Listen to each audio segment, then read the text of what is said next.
જય હિન્દ વિદ્યાર્થીઓ, હું છું પાયલબેન યાજ્ઞિક ફ્રોમ સારસ્વત સ્કૂલ રાતા વાપી. અત્યાર સુધીના જે વિડીયો જોઈ ગયા એમાં આપણે પેકિંગ ક્ષમતાને આધારિત જે દાખલા આવે તે જોયું હતું. ચલો આજે આ ચેપ્ટરની લાસ્ટ થિયરી છે તે જુઓ. ટોપિક નંબર 1.9 ઘન પદાર્થમાં અપૂર્ણતા. ઘન પદાર્થમાં અપૂર્ણતા એટલે કંઈક ઉણપ હોય એને રિલેટેડ આવી શકે. તો શું છે તે જુઓ. તો કોઈ પણ સ્ફટિક હશે એ સંપૂર્ણપણે જે સંપૂર્ણ રચના હોય છે ઘટકકણોની એવું નહીં હશે. કેમ? તો સ્ફટિકમય ઘન પદાર્થમાં ટૂંકા વિસ્તારની તેમજ લાંબા વિસ્તારના ક્રમની ઘટકકણોની ગોઠવણી હોય છતાં જે સ્ફટિક છે એ પૂર્ણ હોતા નથી, કારણ કે એની અંદર ક્ષતિ હોય છે. ક્ષતિ એટલે ઉણપ કહેવાય. તો ક્ષતિ ક્યારે ઉદ્ભવે છે તે જુઓ. તો કોઈ બી સ્ફટિક હશે, સ્ફટિકીકરણ પ્રક્રિયા દરમિયાન એનું નિર્માણ થતું હોય તો એ સ્ફટિકીકરણની જે પ્રક્રિયા હશે એ પ્રક્રિયાનો વેગ ખૂબ જ ઝડપી હોય અથવા સાધારણ હોય. આમ છતાં એ પ્રક્રિયા બને ત્યારે એમાં ક્ષતિ રહી જાય. તો મારે જો ક્ષતિને વ્યાખ્યાયિત કરવું હોય તો શું છે? તો ક્ષતિઓ મૂળભૂત રીતે ઘટકકણોની જે ગોઠવણી હોય એની અંદર બીજું કંઈ નહીં પણ શું છે? અનિયમિતતા. અને આ જ અનિયમિતતાને આપણે ક્ષતિ કહીશું અને એનું વર્ગીકરણ જોઈશું. હવે એના વર્ગીકરણને શોર્ટમાં તમારે યાદ રાખવું હોય તો તમને અહીંયા કંઈક વર્ગીકરણ સ્વરૂપે લખેલું હોય એવું દેખાય. પહેલાં સમજી લો, પછી તમારી નોટમાં લખજો. હું એકદમ શોર્ટમાં તમને ક્ષતિ વિશે સમજાવું છું, પછી આપણે એક એક ક્ષતિ ડિટેલમાં જોઈશું. તો જે ઘટકકણોની ગોઠવણીમાં અનિયમિતતા હશે એ બે પ્રકારની હશે. કયા બે પ્રકાર? તો નંબર 1 બિંદુ ક્ષતિ અને નંબર 2 રેખા ક્ષતિ. તમે આગળના સ્ટાન્ડર્ડથી ભણીને આવ્યા છો બિંદુ અને રેખા શું છે. બિંદુ એટલે પર્ટિક્યુલર એક જગ્યાએ ઉણપ હોય એવું કહી શકો. તો આપણે જે સ્ફટિક ભણીએ છીએ એમાં ઘટકકણો આવે જે અણુ પરમાણુ આયન છે. એટલે બિંદુ ક્ષતિ એટલે આપણે એવી ક્ષતિ જોઈશું જેમાં કોઈ પણ પરમાણુની આસપાસ શું હશે? અનિયમિતતા. પરમાણુની આસપાસ જે ઘટકકણોની ગોઠવણી હોય એમાં શું હશે? અનિયમિતતા. અને જે રેખા ક્ષતિ હશે એ શું હશે? સમગ્ર હરોળમાં અનિયમિતતા હશે. ચલો એક ઉદાહરણ દ્વારા તમને સમજાવું છું બિંદુ ક્ષતિ શું છે અને રેખા ક્ષતિ શું છે. તમે બધાએ મકાઈનો ઉપયોગ કર્યો છે. એની અંદર જે દાણાની ગોઠવણી છે તો આપણા ઘટકકણોની ગોઠવણી પણ આ જ રીતે હોય છે. ઓછામાં ઓછી જગ્યા રોકાય એ રીતે ઘટકકણો હોય. ચલો હવે બિંદુ ક્ષતિમાં તમે એવું જોશો કે એ ઘટકકણોની જે ગોઠવણી છે એમાં અમુક જગ્યાએ પરમાણુઓ ગેરહાજર હશે. તો અહીંયા તમને આ જગ્યા અને આ જગ્યાએ ઘટકકણો ગેરહાજર એવું દેખાય. તો શોર્ટમાં તમે બિંદુ ક્ષતિને આ રીતે યાદ રાખી શકો. અને રેખા ક્ષતિ એટલે શું કીધું? સમગ્ર હરોળમાં વિચલન. તો તમે અહીંયા જોઈ શકો છો અહીંયાથી આખી હરોળ ગાયબ હોય એવું લાગે છે. તો ખ્યાલ આવી ગયો બિંદુ ક્ષતિ શું હશે અને હરોળની અંદર રેખા ક્ષતિ શું હશે. તો એ જ આપણે ડિટેલમાં જોવાનું છે. ચલો હવે બિંદુ ક્ષતિના પણ પાછા 3 પ્રકાર હશે. કયા 3 પ્રકાર? તો તત્વયોગમિતિ ક્ષતિ, બિન તત્વયોગમિતિ ક્ષતિ અને અશુદ્ધિ ક્ષતિ. તત્વયોગમિતિ એટલે ઘટકકણોની તત્વયોગમિતિ એટલે કે સંખ્યા પર આધારિત હશે. તો આ એવી ક્ષતિ હશે જેના કારણે જે ઘનની તત્વયોગમિતિ હશે એને કોઈ ખલેલ નહીં પહોંચે. અને આ જે ક્ષતિ છે એનું નામ હશે આંતર અથવા ઉષ્માગતિકીય ક્ષતિ. બિન તત્વયોગમિતિ ક્ષતિ એટલે શું હશે? તો એની અંદર જે ઘટકકણો હશે એ નીકળી ગયેલા હોવાને કારણે તત્વયોગમિતિને શું થશે? ખલેલ પહોંચશે. અને અશુદ્ધિ ક્ષતિ આખી અલગ છે, એ પછી ડિટેલમાં જોઈશું. ચલો તો આ જે તત્વયોગમિતિ ક્ષતિ છે એના પણ પાછા 2 પ્રકાર પડે. રિક્ત એટલે કે અવકાશ ક્ષતિ અને આંતરાલીય ક્ષતિ. રિક્ત એટલે ખાલી સ્થાન એટલે આખી જગ્યા ખાલી હશે. અને આંતરાલીય ક્ષતિ એટલે વચ્ચે જે અંતરાલ ખાલી જગ્યા હોય ત્યાં કંઈક હશે ક્ષતિને રિલેટેડ. તો એ હશે તત્વયોગમિતિ ક્ષતિ. બિન તત્વયોગમિતિ ક્ષતિમાં પાછી આપણે બે ક્ષતિ જોઈશું, ધાતુ વધારો ક્ષતિ અને ધાતુ ઉણપ ક્ષતિ. ધાતુમાં વધારો અને ધાતુમાં ઉણપ એને રિલેટેડ હશે, અને જે ધાતુનો વધારો ક્ષતિ છે એ બે આયનોને કારણે હોય, એનાયનિક રિક્ત સ્થાન અને વધારાના ધન આયનને કારણે. તો આ રીતે ક્ષતિ છે એનું વર્ગીકરણ કરવામાં આવ્યું છે.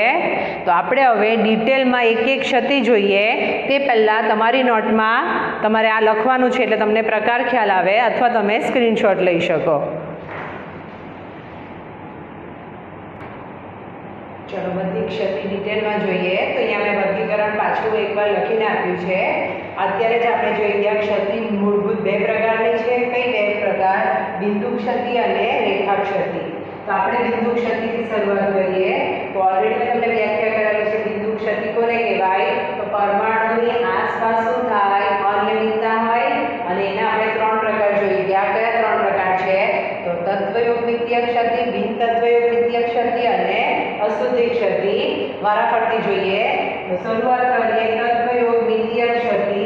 એને જ આપણે કહીશું આંતર અથવા ઉષ્માગતિકીય ક્ષતિ. તો આમાં મેં તમને સમજાવ્યું હતું કે તત્વયોગમિતિને ખલેલ પહોંચતી નથી. તો શું છે તત્વયોગમિતિ ક્ષતિ તે જુઓ. તો સૌથી પહેલા આપણે જોઈએ રિક્ત ક્ષતિ અને આંતરાલીય ક્ષતિ. તો અહીંયા રિક્ત એટલે કે અવકાશ અને આંતરાલીય એટલે શું છે તે પહેલા સમજી લઈએ, પછી એની ક્ષતિ જોઈએ. તો રિક્ત એટલે કે અવકાશ. તો આ ક્ષતિની અંદર આ જે છે મોટાભાગે આયનીય ઘન પદાર્થમાં જોવા મળે. એમાં શું થશે? બાય ચાન્સ એક ધન આયન નીકળી ગયો તો વિદ્યુતીય તટસ્થતા જાળવવા માટે એક ઋણ આયન પણ એના સ્થાનથી નીકળી જશે. એટલે એ સ્થાન ખાલી પડવાના. એના ઉપરથી એનું નામ છે રિક્ત અથવા અવકાશીય ક્ષતિ. અને બીજા પ્રકારની ક્ષતિ જુઓ આંતરાલીય. આંતરાલ કોને કહેવાય? તો જ્યાં જગ્યા ખાલી હોય તો આની અંદર શું થશે તે જુઓ. તો અહીંયા ધન આયન અને ઋણ આયનની ગોઠવણી હશે. તો એમાં જે નાના કદના પરમાણુઓ અણુ હશે તે શું થશે? નાના અંતરાલમાં જઈ શકે. તો હંમેશા ધ્યાન રાખજો જે ઋણ આયન હોય છે એનું કદ મોટું હોય, ધન આયન હોય એનું કદ નાનું હોય. જે નાના કદના ધન આયન છે એ સ્ફટિકની વચ્ચે જે અવકાશ હશે ત્યાં જતા રહેશે. એટલે પોતાના ક્ષણ પર ક્ષતિ ઉત્પન્ન થશે. તો આ પ્રકારની ક્ષતિને આપણે શું કહીશું? આંતરાલીય ક્ષતિ. ચલો જે એના જ ઉદાહરણ જોઈએ. અને મોસ્ટ ઇમ્પોર્ટન્ટ સવાલ છે એના બે પ્રકાર. ટૂંકનોંધ તરીકે અથવા મલ્ટિપલ ચોઇસમાં એમાંથી ઘણું પૂછાય. ટૂંકનોંધ લખો શોધકી ક્ષતિ અને ફ્રેન્કલ ક્ષતિ. તો જે શોધકી ક્ષતિ છે બીજું કંઈ નહીં, રિક્ત અથવા અવકાશીય ક્ષતિનું ઉદાહરણ છે. અને આંતરાલીય ક્ષતિમાં ફ્રેન્કલ ક્ષતિ થશે. તો મેં તમને અહીંયા રિક્ત અથવા અવકાશ શું છે તે સમજાવ્યું છે. એ જ પ્રકારનું આની અંદર આકૃતિ દ્વારા મેં નિરૂપણ કરીને આપ્યું છે. ટૂંકનોંધ પૂછાય તમારે આકૃતિ દોરવી પડે. તો શોધકી ક્ષતિ માટે મોટા ભાગે શું હોય છે? જેના સવર્ગાંક ઊંચા હોય. હવે એની અંદર આયનીય ઘનમાં ધન આયન અને ઋણ આયનના કદમાં ખૂબ જ ઓછો તફાવત હોય. એની અંદર શું જોવા મળે છે? શોધકી ક્ષતિ. તો આની અંદર વિદ્યુતીય તટસ્થતા જાળવવા માટે ગુમ થયેલ ધન આયન જો હોય તો એને બેલેન્સ કરવા એક ઋણ આયન પણ શું થશે? પોતાના સ્થાનેથી નીકળી જાય.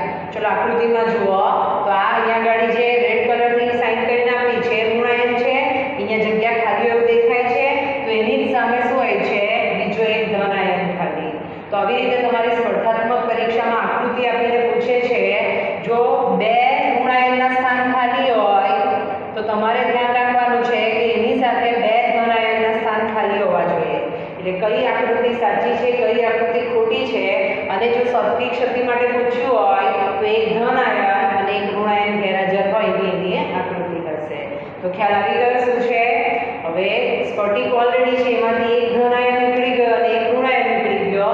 તો આપણે એવું કહી શકીએ શોધકી ક્ષતિને કારણે ઘનની ઘનતામાં શું થવાનો? ઘટાડો. કારણ કે પરમાણુની સંખ્યા ઓછી થઈ જવાની. તો આ એક ધ્યાન રાખજો. હવે સૌથી વધારે વાર પૂછાયો એવો સવાલ છે મલ્ટિપલ ચોઇસમાં અથવા એને આધારિત દાખલા આવે તો આયનીય ઘનમાં એક NaCl નું ઉદાહરણ છે. એનો ડેટા ખાસ યાદ રાખજો.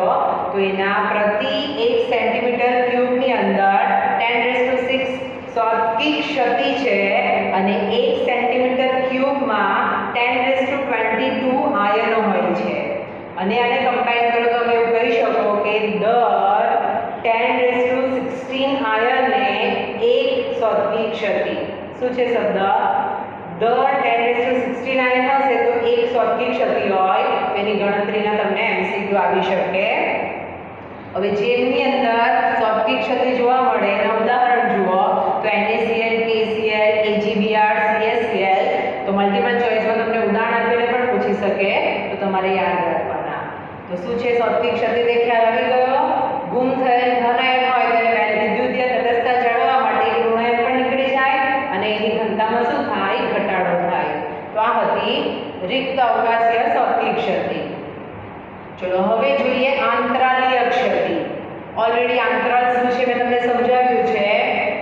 નાના કદના જે ઘટક કણો હશે પોતાના સ્થાનથી નીકળીને ખાલી જગ્યામાં જશે.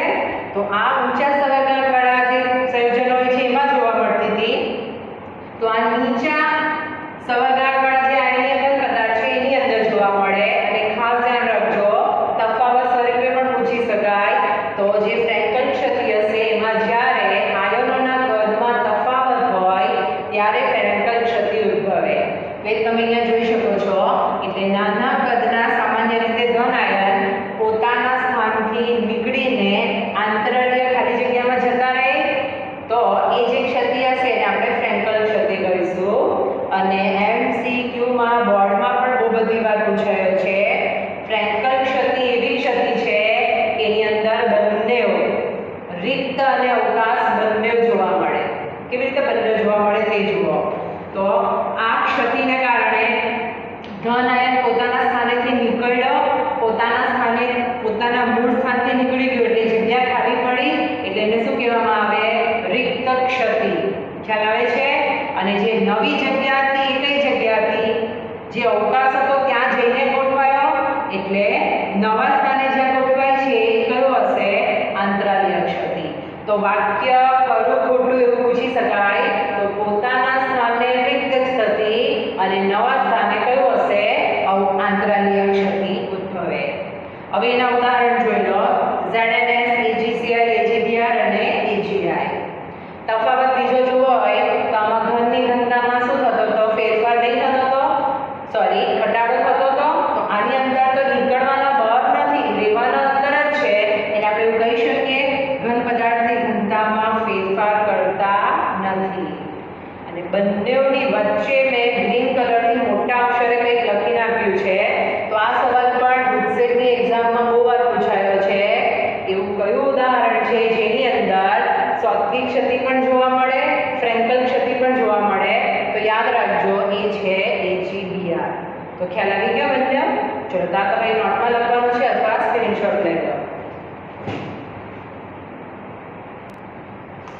ચલો તો બિંદુ ક્ષતિમાં તત્વયોગમિતિ ક્ષતિ જોઈ ગયા.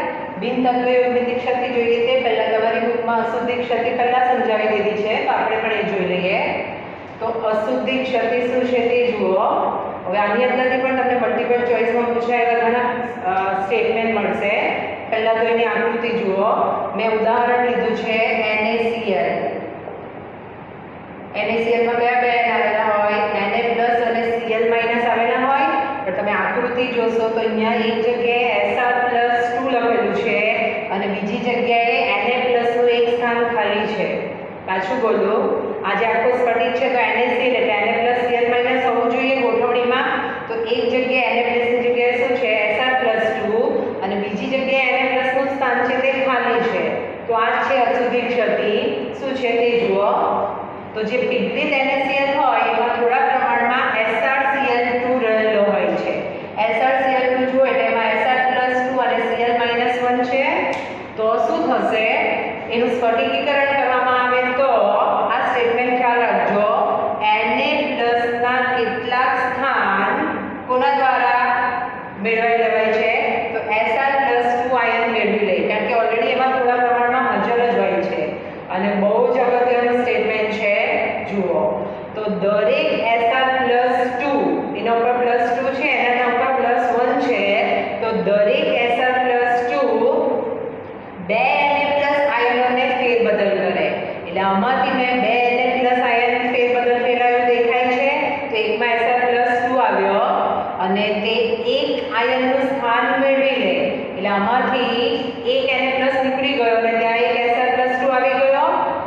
અને બીજું સ્થાન ખાલી રાખે છે. ઓલરેડી અહીંયા આગળ +2 હતા, Sl+2 છે ને Na+1 છે, તો એને બે સ્થાન ખાલી કરી દીધા.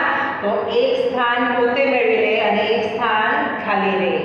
અને ઉત્પન્ન થયેલા ધન આયનના રિક્ત સ્થાનોની સંખ્યા જે હશે એ Sl+2 આયનોની સંખ્યા જેટલી હોય. એટલે એક Sl+2 આવ્યા તો એક રિક્ત સ્થાન આવ્યું.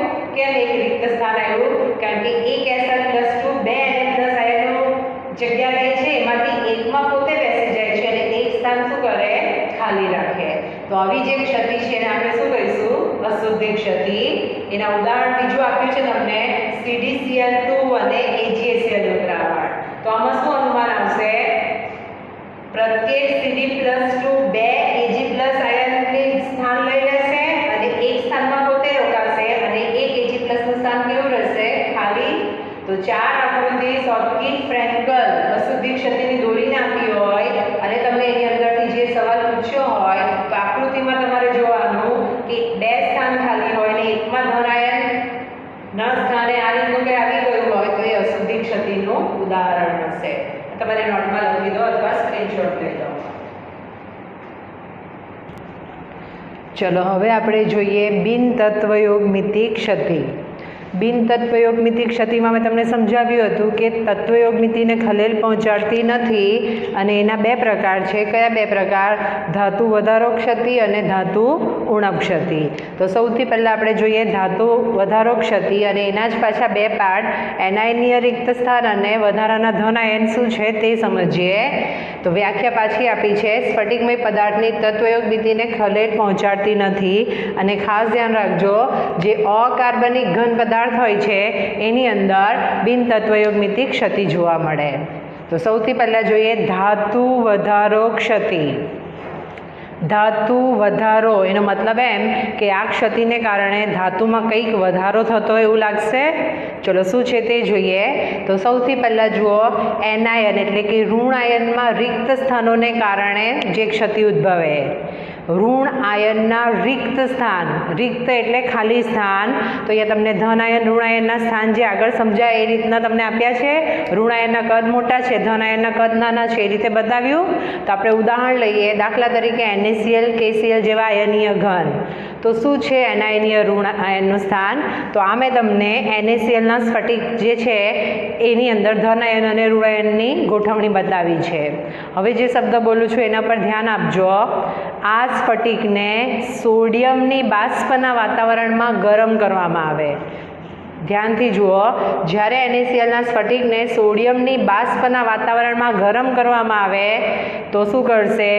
એ સોડિયમ પોતે ઇલેક્ટ્રોન ગુમાવશે અને એ સોડિયમનું આ સ્ફટિકની સપાટી ઉપર પ્રસરણ થશે.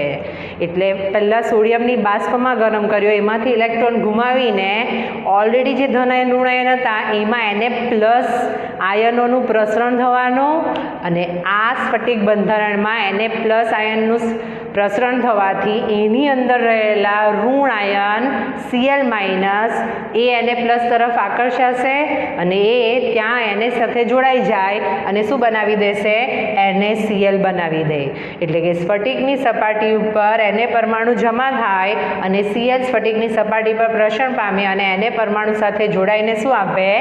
NaCl આપે. એટલે અહીંયાથી Cl- નીકળી ગયો છે, એનું સ્થાન ખાલી પડ્યું. એ સ્થાન ખાલી પડ્યું તે પાછું રોકાવું જોઈએ. તો જે Na-માંથી Na+ બન્યો ત્યારે જે ઇલેક્ટ્રોન દૂર થયો એ સ્ફટિકમાં પ્રસરણ પામશે અને જે એનાયનનું સ્થાન ખાલી પડ્યું હતું ત્યાં પોતે ગોઠવાઈ જશે. તો ઇલેક્ટ્રોનના કારણે જે આ સ્થાન ઉત્પન્ન થયું તો એને આપણે F કેન્દ્ર કહીશું. F કેન્દ્ર શું છે એવું ઘણીવાર પૂછાય, તો ધ્યાન રાખજો. અયુગ્મિત ઇલેક્ટ્રોન દ્વારા રોકાયેલા એનાયનીય સ્થાનને આપણે શું કહીશું? F કેન્દ્ર. અને એ જ છે જે સ્ફટિકને રંગ આપે છે. આપણે લીધું છે NaCl, તો એ જે છે એને પીળો રંગ આપશે. તો મલ્ટિપલ ચોઇસ માટે યાદ રાખજો, NaClને એ શું કરશે? પીળો રંગ આપશે. હવે એવા બીજા બે સ્ફટિકના પણ તમને રંગ આપ્યા છે, તો MCQ માટે યાદ રાખજો. જ્યારે લિથિયમ ક્લોરાઇડના સ્ફટિકને વધારે પ્રમાણમાં લિથિયમના બાષ્પના વાતાવરણમાં ગરમ કરવામાં આવે તો આછો ગુલાબી રંગ જોવા મળે અને એ જ રીતે KClના સ્ફટિકને જ્યારે પોટેશિયમના બાષ્પના વાતાવરણની અંદર જ્યારે ગરમ કરવામાં આવે તો એ જાંબલી અથવા તો નીલ રંગ ધારણ કરે. તો શું છે આખું એનાયનીય ઋણાયન રિક્ત સ્થાન તે ખ્યાલ આવી ગયો. તો એના પછી છે વધારાના ધન આયનના કારણે. વધારાના ધન આયનને કારણે તો એમાં પણ તમને ઝિંક ઓક્સાઇડનું ઉદાહરણ આપ્યું છે. ઝિંક ઓક્સાઇડ પોતે સફેદ રંગનો પદાર્થ છે, પણ એને જ્યારે ગરમ કરવામાં આવે તો તે ઓક્સિજન ગુમાવે છે અને 2 મોલ ઇલેક્ટ્રોન ગુમાવે અને એનું રૂપાંતર થાય Zn+2 આયનમાં, અને જે સફેદ રંગનો ઝિંક ઓક્સાઇડ હતો એનું રૂપાંતર પીળા રંગમાં ફેરવાય. એટલે કે સ્ફટિકનું બંધારણમાં Zn+2 આયનની સાંદ્રતામાં વધારો થવાનો, ધન આયનમાં વધવાનો, ધન આયનની સંખ્યા વધવાની, એટલે કે સ્ફટિકમાં Zn+2 આયનનો વધારો થાય એટલે સૂત્ર બને Zn1+x × O. તો આ પણ તમને મલ્ટિપલ ચોઇસમાં પૂછી શકાય, તો ધ્યાન રાખજો. અને વધારાના Zn+2 આયન આંતરાલીય સ્થાન તરફ જશે, જ્યારે આ જે ઇલેક્ટ્રોન ગુમાયો એ પાડોશી આંતરાલીય સ્થાન તરફ ખસશે. તો બંને ટૂંકનોટમાં તમે જોયું કે જે એનાયન અને ઋણાયન જે છે એના કારણે ધાતુમાં શું થાય છે, વધારો ક્ષતિ થાય છે. એના ઉપરથી એને ધાતુ વધારો ક્ષતિ કહેવામાં આવે. તો આ તમારે નોટમાં લખવાનું છે અથવા તમે સ્ક્રીનશોટ લઈ શકો.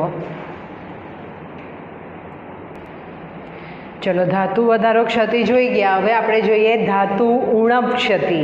એટલે આની અંદર જે ધાતુ હશે આયન સ્વરૂપે તેમાં કંઈક ઘટાડો હશે, એને રિલેટેડ હશે. તો જુઓ શું છે ધાતુ ઉણપ ક્ષતિ.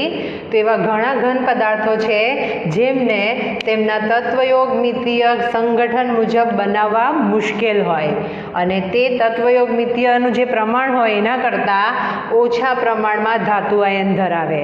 તો તમને એક ઉદાહરણ આપ્યું છે આયનનો ઓક્સાઇડ FeO. આની અંદર તમે જોશો તો ધન આયનનો જે ઓક્સિડેશન આંક છે Fe+2 આયન છે. હવે એનું જે તત્વયોગમિતીય સંગઠન હોય છે એની અંદર એકચ્યુઅલમાં Fe છે 0.95 O સ્વરૂપે સંગઠનથી હાજર હોય, અને એનું જે રેન્જ હોય છે એ છે Fe 0.93 O થી Fe 0.95 O સુધીના ગાળાની અંદર હોય. તો આ પણ મલ્ટિપલ ચોઇસમાં પૂછાય એવો ક્વેશ્ચન છે. તો આવું કેમ થયેલું હશે? તો જે FeO નો સ્ફટિક હશે એની અંદર કેટલાક Fe+2 આયન શું થયેલા હશે? ગુમ થયેલા હશે, અને તો જ સંગઠનથી એનું પ્રમાણ કેટલું આવે છે? 0.95 O આવે. તો હવે આ જે ઘટાડો થયો એને સરભર તો કરવો પડે. તો એ સરભર કરવા માટે જરૂરી સંખ્યામાં જો એમાં Fe+3 આયનની હાજરી હોય તો તમે એ સરભર કરી શકો. કેવી રીતે સરભર કરાય એના આધારે તમે દાખલા જોશો એટલે તમને વધારે ખ્યાલ આવશે. તો ધાતુ ઉણપ ક્ષતિ શું છે તે ખ્યાલ આવી ગયો. ચલો, તો આ તમારી નોટમાં લખવાનું છે અથવા સ્ક્રીનશોટ લઈ શકો. ચલો, તો સ્ક્રીનશોટ લેવાઈ ગયો તમારો. તો આની જ સાથે આપણી જે ક્ષતિવાળી ટૂંકનોંધ હતી તે પૂરી થઈ. બધું એકસાથે નહીં પૂછાય, તમને તફાવત સ્વરૂપે ટૂંકનોંધ સ્વરૂપે પૂછાય. તો જે રીતે પૂછ્યું હોય એ રીતે તમારે લખવાનું હોય છે. ચલો, હવે આપણે એની આગળનો ટોપિક જોઈએ. ચલો, હવે એની આગળનો ટોપિક જોઈએ. ટોપિક નંબર 1.10 વિદ્યુતીય ગુણધર્મ. ઓલરેડી આના વિશે તમે વિદ્યુત રસાયણ વિજ્ઞાનની અંદર જોઈ ગયા છો. એ જ વસ્તુ છે પણ થોડી વધારે ડિટેલમાં. તો વિદ્યુતીય ગુણધર્મ શું છે તે જુઓ. તો ઘન પદાર્થમાં વિદ્યુતીય વાહકતામાં તમને શીખવાડ્યું છે ઓમ ઇન્વર્સ મીટર ઇન્વર્સમાં મપાય. તો જે ઘન પદાર્થ હશે એની વાહકતા વેલ્યુ યાદ રાખજો મલ્ટિપલ ચોઇસ માટે 10⁻20 થી 10⁷ ઓમ ઇન્વર્સ મીટર ઇન્વર્સમાં હોય. અને આ વાહકતા છે ધાતુ, અધાતુ અને અર્ધધાતુ એની અંદર કેવી રીતે વાહકતા છે એ આપણે જોઈ ગયા. એને જ આ ચેપ્ટરમાં આપણે પટ સિદ્ધાંતથી સમજશું. તો શું છે પટ સિદ્ધાંતથી જુઓ. તો ધાતુમાં જે ઇલેક્ટ્રોન ગોઠવાયેલા હોય છે એ 2 પ્રકારના પટમાં ગોઠવાયેલા હોય છે. નંબર 1 સંયોજકતા પટ કે જેમાં ઇલેક્ટ્રોન ભરાયેલા એટલે એનું સ્થાન નીચે હોય, અને નંબર 2 છે વાહકતા પટ. અને બંને પટની વચ્ચેનો જે શક્તિનો તફાવત છે એને શું કહેવામાં આવે? એનર્જી ગેપ, એટલે કે EG. તો એની અંદર વિદ્યુતનું વહન કેવી રીતે થાય તે જોઈએ. તો આપણને ખબર છે ઘન પદાર્થોના 3 પ્રકારે વર્ગીકરણ થાય: વાહક, અવાહક અને અર્ધવાહક. તો જે ધાતુ હોય છે એ વાહક હોય છે, અધાતુ હોય છે એ અવાહક, અને બંનેની વચ્ચેની વાહકતા જે ધરાવે એને આપણે અર્ધવાહક કહેતા હતા. તો એ જ વસ્તુ અહીંયા પાછી લખીને આપી છે પણ પટ સિદ્ધાંતના આધારે. તો જુઓ, તો વાહકો કોણ હોય છે? ધાતુ હોય છે. તો એમની વાહકતા 10⁴ થી 10⁷ ઓમ ઇન્વર્સ મીટર ઇન્વર્સ હોય. તો વેલ્યુ યાદ રાખજો. અવાહકો હોય છે એની વાહકતા સૌથી ઓછી -20 થી -10 ઓમ ઇન્વર્સ મીટર ઇન્વર્સ હોય, અને બંનેની વચ્ચે અર્ધવાહકો છે એની -6 થી 10⁴ ઓમ ઇન્વર્સ મીટર ઇન્વર્સ જેટલી હોય છે. ચલો, તો પટ સિદ્ધાંતના આધારે આને કેવી રીતે જોવાય? તો વાહકોમાં ધાતુ વિદ્યુતનું વહન કેમ કરી શકે? તો એમની વચ્ચે આ જે બે પટ છે એની વચ્ચે બહુ જ ઓછો તફાવત હોય. એટલે આપણે એવું કહી શકીએ વાહકતા પટના ઇલેક્ટ્રોન સંયોજકતા પટમાં શું કરે? કૂદકો મારી શકે. તો એના જ કારણે આપણે એને કહીશું વાહકો, સંયોજકતા પટના ઇલેક્ટ્રોન વાહકતા પટમાં જઈ શકે. સંયોજકતા પટના જે ઇલેક્ટ્રોન છે એ વાહકતા પટમાં જઈને કૂદકો મારી શકે, માટે એમાં વિદ્યુતનું વધારે વહન થાય. ચલો, જે અવાહકો છે એમની વચ્ચે જે આ પટ સિદ્ધાંતમાં જે બે પટ છે એની વચ્ચેનો જે તફાવત છે બહુ ઓછો છે, એટલે સંયોજકતા પટના ઇલેક્ટ્રોન વાહકતા પટમાં જઈ શકતા નથી, અને એને જ કારણે અધાતુ હશે એ કેવા હશે? અવાહક. અને જે બે અર્ધવાહકો છે બેની વચ્ચેની વાહકતા ધરાવે, તો એની વચ્ચે ખૂબ નજીવો તફાવત હોય, એટલે કે કોઈક અશુદ્ધિ, એટલે આમાં ઓરડાના તાપમાને બહુ ઓછા વાહક હોય પણ એમાં જો કોઈ અશુદ્ધિ ઉમેરવામાં આવે તો આ ગેપનું પ્રમાણ તમે ઘટાડીને એમાં વિદ્યુતનું વહન સારા પ્રમાણમાં કરાવી શકો. તો વાહકો, અવાહકો અને અર્ધવાહકો શું છે તે ખ્યાલ આવ્યો. હવે ઇલેક્ટ્રોનિક ક્રાંતિ જે સર્જાઈ છે એ કોના કારણે છે? અર્ધવાહકોને કારણે, અને એ છે સિલિકોન, જર્મેનિયમ. મેં તમને અત્યારે જ કીધું કે યોગ્ય પ્રમાણમાં યોગ્ય અશુદ્ધિ ઉમેરવામાં આવે તો આપણે અર્ધવાહકોની વાહકતામાં વધારો કરી શકીએ, અને આ જે પ્રોસેસ છે એ બીજું કંઈ નહીં, એને આપણે શું કહીશું? ડોપિંગ. એટલે ડોપિંગ એટલે બીજું કંઈ નહીં, સિલિકોન અને જર્મેનિયમમાં આંતરિક અર્ધવાહકમાં યોગ્ય અશુદ્ધિ જરૂરી પ્રમાણમાં ઉમેરીને એની વાહકતામાં શું કરવાનો? વધારો. અને આ યાદ રાખજો ખાસ, અર્ધવાહકોમાં જેમ તાપમાન વધે તેમ તેની વાહકતામાં શું થાય છે? વધારો. તો આ જે ડોપિંગ છે આપણે બે રીતે ડોપિંગ કરી શકીએ. કયા બે ડોપિંગ? તો ઇલેક્ટ્રોન સમૃદ્ધ અશુદ્ધિ ઉમેરીને અથવા ઇલેક્ટ્રોનની ઉણપ અશુદ્ધિ ઉમેરીને તમે કરી શકો. તો આ જે છે એને આપણે પાછળથી N પ્રકારના અર્ધવાહકો કહીશું, અને આને આપણે P પ્રકારના અર્ધવાહકો કહીશું. કેમ N અને P કહેવાય તે જુઓ. તો યોગ્ય પ્રમાણમાં યોગ્ય અશુદ્ધિ આપણે ઉમેરવાની છે. તો પહેલું છે ઇલેક્ટ્રોન સમૃદ્ધ અશુદ્ધિ.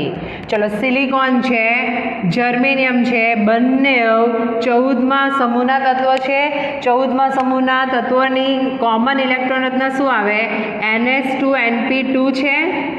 એનો મતલબ એમ કે એના સંયોજકતા કોષમાં કેટલા ઇલેક્ટ્રોન આવેલા છે? 4 ઇલેક્ટ્રોન આવેલા છે.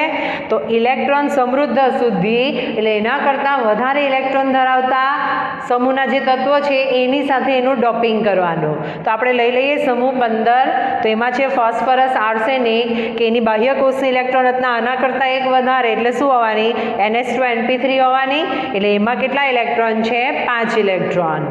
હવે ડોપિંગ થાય ત્યારે 5માંથી 4 ઇલેક્ટ્રોન સિલિકોનના 4 ઇલેક્ટ્રોન સાથે ભાગીદારી કરે છે, સહસંયોજક બંધ બનાવે, પરંતુ અહીં એક વધારાનો ઇલેક્ટ્રોન અંદર એમનો એમ રહી જવાનો, ભાગીદારી કર્યા વગરનો.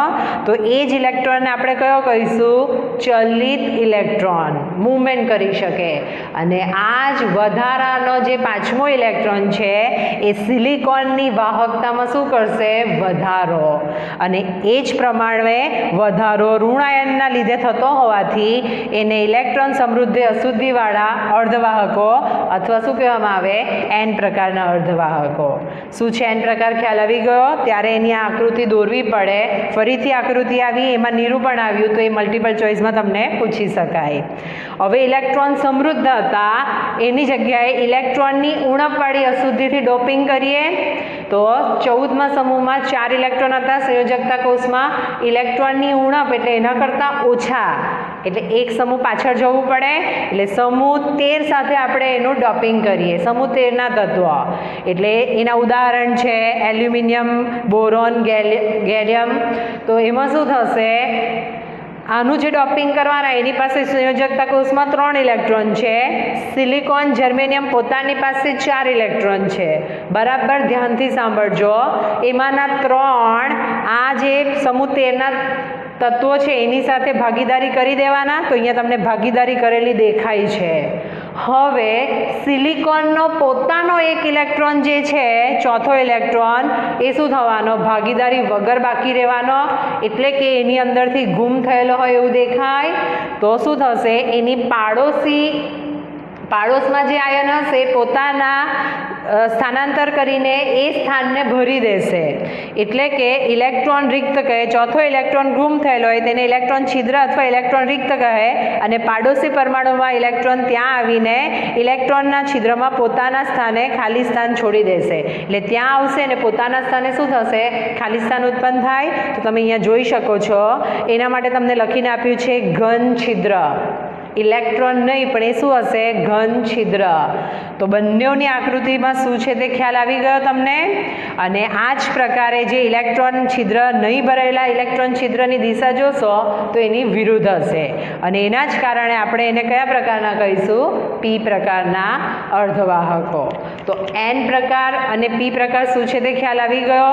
હવે એનો ઉપયોગ કઈ કઈ જગ્યાએ થાય તે જોઈએ. તો આ તમારી નોટમાં લખવાનું છે અથવા સ્ક્રીનશોટ લઈ શકો. ચલો, તો એન અને પી પ્રકારના જે આપણે ડાયોડ જોઈ ગયા છે એના જ એન પ્રકાર અને પી પ્રકારના અર્ધવાહકોના અનુપ્રયોગો છે. એટલે જ્યારે એન પ્રકાર અને પી પ્રકારના અર્ધવાહકોનું જોડાણ થાય તો જે બને છે તે, અને એને ઉપયોગ કઈ જગ્યાએ થાય, તો નંબર 1 જુઓ, ડાયોડ. તો ડાયોડ એ બીજું કંઈ નહીં, એન પ્રકાર અને પી પ્રકારના જે અર્ધવાહકો છે એના સંયોગીકરણ કરો તો શું બને છે, ડાયોડ. અને એનો ઉપયોગ થાય રેક્ટિફાયર તરીકે. તમે નામ સાંભળ્યા જ હશે. તે સિવાય આવે છે ટ્રાન્ઝિસ્ટર. ટ્રાન્ઝિસ્ટર તમે સાંભળ્યું જ હશે. તો આમાં શું છે, તો એક પ્રકારના અર્ધવાહકની બીજા પ્રકારના બે અર્ધવાહક વચ્ચેના જે સ્તર હોય એમાં સેન્ડવિચ સ્વરૂપે બનતી રચના છે એને જ આપણે કહીશું ટ્રાન્ઝિસ્ટર. અને એના પ્રકાર છે એનપીએન, પીએનપી. ખાસ ધ્યાન રાખજો. એનો ઉપયોગ કઈ જગ્યાએ થાય, તો રેડિયો અથવા ઓડિયો સિગ્નલ છે એને પારખવા માટેના પ્રવર્ધિત કરવા માટે એનો ઉપયોગ થાય. તો આ હતું ડાયોડ અને ટ્રાન્ઝિસ્ટર. અને લાસ્ટ જે છે એ છે ફોટોડાયોડ. ફોટોડાયોડ એટલે બીજું કંઈ નહીં, આપણે જે સૌરકોષનો ઉપયોગ કરીએ છીએ એ એક પ્રકારનો ફોટોડાયોડ છે. શું કરે છે, તે સૌર ઉર્જાનું વિદ્યુત ઉર્જામાં રૂપાંતર કરે. તો જે ફોટોડાયોડ છે પ્રકાશ ઉર્જાનું વિદ્યુત ઉર્જામાં રૂપાંતર કરે. તો આ થઈ ગયા એના અનુપ્રયોગો. હવે જે આપણે ડોપિંગ પ્રક્રિયા જોઈ ગયા તો એની અંદર અલગ અલગ સમૂહના તત્વો જ્યારે જોડાય છે ત્યારે કેટલીક વિવિધતા જોવા મળે. સહસંયોજક બંધ બનાવે એના આધારે. તો એનું જ તમને થોડો આંકડાકીય ડેટા આપ્યો છે. તો એ પણ તમારા મલ્ટીપલ ચોઇસમાં પૂછી શકાય. તો સમૂહ 14 તો આપણે જોઈ ગયા, સિલિકોન અને જર્મેનિયમ. એના સંયોજકતા કોષમાં 4 ઇલેક્ટ્રોન હોવાના. તો એ કેટલા સહસંયોજક બંધ ધરાવશે, 4 સંયોજક ઇલેક્ટ્રોનને કારણે 4 બંધ બનાવે બીનાની જેમ. હવે એની જગ્યાએ સમૂહ 13 અને 15 અથવા સમૂહ 12 અને 16 ના તત્વોનું સંયોગીકરણ કરવામાં આવે તો જે બનશે તે જર્મેનિયમ અને સિલિકોનના 4 સંયોજકતા ઇલેક્ટ્રોનને શું કરશે, ઉદ્દીપિત કરશે. એટલે ટોપિકમાં જોઈ ગયા છે એ જ વસ્તુ, ઇલેક્ટ્રોન સમૃદ્ધ અને ઇલેક્ટ્રોન પૂર્ણ. બરાબર, તો એ જ વસ્તુ અહીંયા છે. હવે સમૂહ 13 અને 15 માં જે ઉદાહરણ છે આયએનએસપી, એએલપી, ગેલિયમ આર્સેનાઇડ. તો આ ખાસ હાઇલાઇટ કરજો. આ ગેલિયમ આર્સેનાઇડ છે એ ખૂબ જ ઝડપી પ્રતિભાવ આપે અને એના જ કારણે જે અર્ધવાહકોની ડિઝાઇન છે એમાં ક્રાંતિ સર્જાઈ છે. તો આ એકવાર ગ્રુસેટમાં પૂછાયેલો સવાલ છે. તો આ એના ઉદાહરણ હતા. હવે સમૂહ 12 અને 16 ના જે તત્વો જોડાઈને બનાવે છે ઉદાહરણ છે ZNS, CDS, CDSC, HGD. તો આમાં શું હશે, તો સંયોજકતા બંધ સંપૂર્ણ સહસંયોજક નહીં હશે. અને એ જે હશે એ આયનિક લાક્ષણિકતા ધરાવશે અને એનો આધાર બંને પરમાણુ છે એની વિદ્યુત ઋણતા ઉપર રહેલો હશે. તો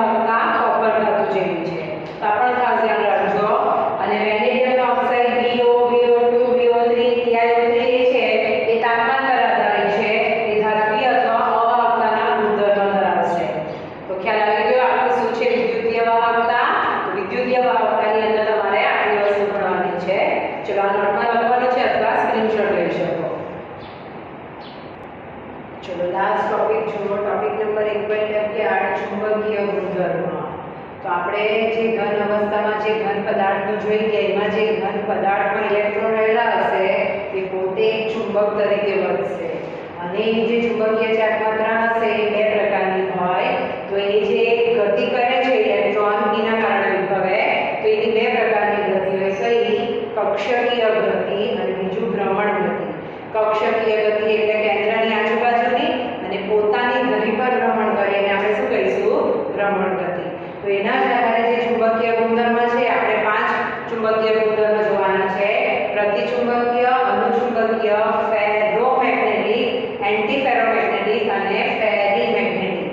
એના બીજા નામ બી યાદ રાખજો. પ્રતિચુંબકીય એટલે ડાયમેગ્નેટિક, અનુચુંબકીય એટલે પેરામેગ્નેટિક, ફેરોમેગ્નેટિક એટલે લો ચુંબકીય અને એન્ટીફેરોમેગ્નેટિક એટલે પ્રતિલો ચુંબકીય. ચલો તો શું છે આ બધું તે જોઈએ. તો સૌથી પહેલા જો પ્રતિલો ચુંબકીય. પ્રતિલો ચુંબકીય અને અનુચુંબકીય આ નામ તમને ખબર છે. જેની અંદર બધા જ ઇલેક્ટ્રોન યુગ્મ સ્વરૂપે હોય એને આપણે શું કહેતા હતા? પ્રતિ શબ્દ વાપરતા. અનુચુંબકીય અને પ્રતિચુંબકીય તેના ઉપરથી તમે યાદ રાખી શકો. બધા જ ઇલેક્ટ્રોન યુગ્મ છે, યુગ્મ સ્વરૂપે છે. તો એ અને અનુચુંબકીય બંને તફાવત તરીકે જુઓ. તો આને જ્યારે ચુંબકીય ક્ષેત્રમાં મૂકવામાં આવે તો એ અપાકર્ષણ અનુભવે અને વધારે ચુંબકીય ક્ષેત્રથી ઓછા ચુંબકીય ક્ષેત્ર તરફની ગતિ થાય. જ્યારે એનાથી ઉલટું અનુચુંબકીય એટલે કે પેરામેગ્નેટિક પદાર્થ છે એ ચુંબકીય ક્ષેત્રમાં જ્યારે મૂકો તો એ આકર્ષણ અનુભવે અને એનાથી ઊંધું ઓછી ચુંબકીય તીવ્રતાથી વધુ ચુંબકીય તીવ્રતા તરફ શું થાય? વહન થાય. આમાં બધા ઇલેક્ટ્રોન યુગ્મિત હોય તો આમાં ઓછામાં ઓછો એક ઇલેક્ટ્રોન અયુગ્મિત હોય અથવા અયુગ્મિત ઇલેક્ટ્રોન હાજર હોય તો એને આપણે શું કહીશું? અનુચુંબકીય. હવે તો આના જ કારણે હવે પરિણામી ચુંબકીય ચાર્જ માત્રાનું મૂલ્ય કેવું થઈ જવાનું? શૂન્ય થઈ જવાનું. તો એના ઉદાહરણ છે બેન્ઝીન, TiO2, NaCl અને H2O. જોડકા જોડો એવા સવાલ હોય એમાં નામ આપી દઈને ઉદાહરણ આપે તો ઉદાહરણ ખાસ યાદ રાખજો. એની સામે જે અનુચુંબકીય છે એના ઉદાહરણ છે FeO, Fe+2, Cr+2, Copper+2 અને O2. તો બંનેમાં શું તફાવત છે તે ખ્યાલ આવી ગયો. એના પછી છે બહુ જ અગત્યનું ફેરોમેગ્નેટિક અથવા લો ચુંબકીય. તો આવા જે પદાર્થ હશે એને જ્યારે ચુંબકીય ક્ષેત્રમાં મૂકો તો નાના ડોમેઇનમાં અયુગ્મિત ઇલેક્ટ્રોનની ચુંબકીય ચાર્જ માત્રા એક જ દિશામાં હોય અને એની અંદરથી ચુંબકીય ક્ષેત્રને દૂર કરી દો તો પણ એ પોતે મેળવેલું ચુંબકત્વ ગુમાવતા નથી. એટલે કે કાયમી ચુંબક તરીકે વર્તે. તો એને આપણે કહીશું ફેરોમેગ્નેટિક. એટલે કે ચુંબકીય ક્ષેત્ર દૂર થતા ચુંબકત્વ ગુમાવતા નથી. તો એના ઉદાહરણ જોઈ લો FeCO, Ni, Gd અને આ ખાસ યાદ રાખજો CrO2. એ પણ એકવાર પૂછાયેલું. તેનો ઉપયોગ મેગ્નેટિક ટેપમાં થાય. તો આ થઈ ગયું ફેરોમેગ્નેટિક એટલે કે લો ચુંબકીય. આ જે સ્પિનની દિશા આપી છે એ ખાલી દિશા આપીને પણ મલ્ટીપલ ચોઇસ પૂછી શકાય કે આ કયા પ્રકારનો પદાર્થ છે. તો ધ્યાન રાખજો. એના પછી જો એન્ટીફેરોમેગ્નેટિક એટલે કે પ્રતિલો ચુંબકીય. તો આની સાથે તમે કમ્પેર કરો તો આમાં બધા ડોમેઇનની દિશા એક જ દિશા તરફ હતી. તો આને જ્યારે ચુંબકીય ક્ષેત્રમાં લાવો તો તેના અયુગ્મિત ઇલેક્ટ્રોનની ચુંબકીય ચાર્જ માત્રા એવી રીતે ગોઠવાય કે એક ઉપર એક નીચે, એક ઉપર એક નીચે છે એ રીતે ગોઠવાયેલી અને પરિણામી ચાર્જ માત્રાનું મૂલ્ય શું થઈ જવાનું? શૂન્ય. કારણ કે એક ઉપર છે તો એક નીચે છે અને આવા પદાર્થ ચુંબક બની શકતા નથી. તો એના ઉદાહરણ છે MnO. તો આ થઈ ગયું એન્ટીફેરોમેગ્નેટિક. હવે અહીંયા